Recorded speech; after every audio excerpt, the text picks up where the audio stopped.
बघूया 12चा स्क्वेअर कसा काढायचा। एकच स्थानची संख्या किती आहे 2, 2चा काय घेणार आपण वर्ग म्हणजे स्क्वेअर, 2चा स्क्वेअर 4। त्यानंतर या दोन संख्येचा आपण काय करणार आहे गुणाकार करणार म्हणजेच बेक बे आणि त्याची डबल करणार, बे दुने 4।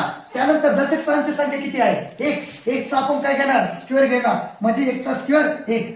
ज्या प्रकारे 144 त्याच प्रकारे 2चा स्क्वेअर किती 4।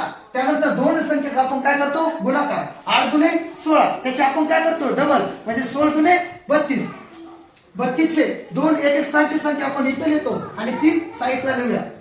त्याच प्रकारे दशक स्थानची संख्या किती आहे 8, 8चा आपण काय घेणार आहोत स्क्वेअर घेणार आहोत, 8चा स्क्वेअर 64 आणि 64 मध्ये हे 3 मिसळले किती झाले 67 ते आपण इथे लिहिणार आहोत म्हणजे 82 या संख्येचा स्क्वेअर 6724 होतो। त्याच प्रकारे 32 या संख्येचा स्क्वेअर तुम्ही काढणार आहात।